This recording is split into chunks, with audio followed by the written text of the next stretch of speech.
un roman que j'ai commencé à écrire il y a plus de 30 ans, qui a été publié il y a 20 ans, et puis qui a une nouvelle vie aujourd'hui aux éditions Kern, que j'ai repris, que j'ai retravaillé, parce qu'on évolue en 20 ans. Alors ça n'a rien à voir avec Manhattan Marilyn, puisque Manhattan Marilyn, comme son nom l'indique, c'était à New York. Artae, ça se passe dans un village des Pyrénées.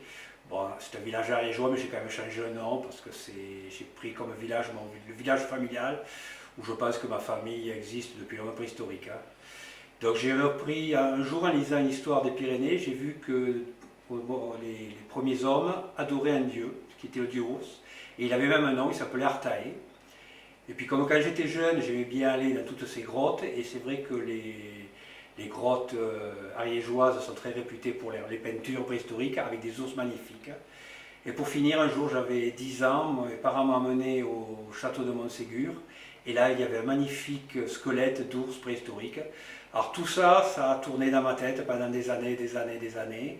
Et puis un jour j'ai décidé d'écrire une histoire sur un village pyrénéen, sur un dieu ours, Artae, où j'ai pensé que dans ce village ils adoraient le dieu ours depuis l'homme préhistorique, et qu'aujourd'hui le dieu ours se réveillait, et puis ceux qui voyaient, ils n'aimaient pas. Artae, c'est du gallo-romain, c'est-à-dire c'était les premiers, pas les premiers parce que c'est préhistorique, mais c'était, on dirait, les Gaulois adoraient un dieu. On a retrouvé dans les Hautes-Pyrénées une stèle où il y avait Artae, le dieu ours.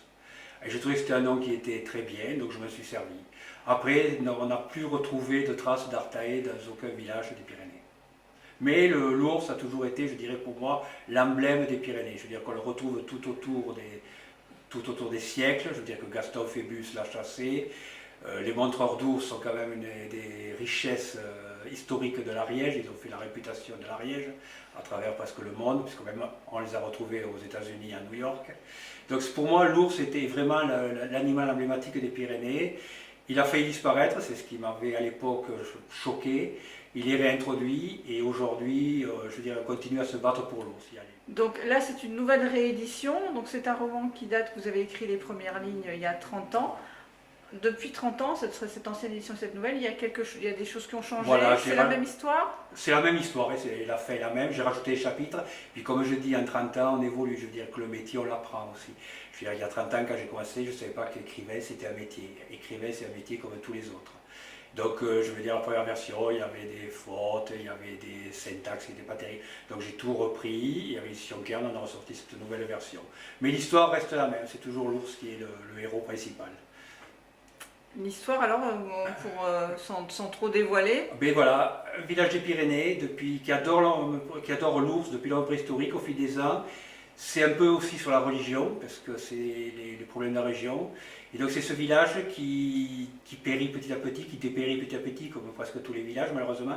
Et quand l'ours se réveille, eh bien, ils se disent peut-être qu'ils tiennent quelque chose pour redonner vie au village. Toute mon histoire tourne autour de cet ours et ce dieu ours, parce que ce n'est pas un ours tout simple, c'est un dieu. C'est un dieu, c'est une divinité qui a des pouvoirs surnaturels. Vous n'êtes pas seulement écrivain, vous êtes éditeur aussi. Oui. Rivière Blanche, voilà. Ça continue, Rivière Blanche? Rivière Blanche, 14 ans d'existence. Je crois qu'on en est à 450 livres publiés en 14 ans.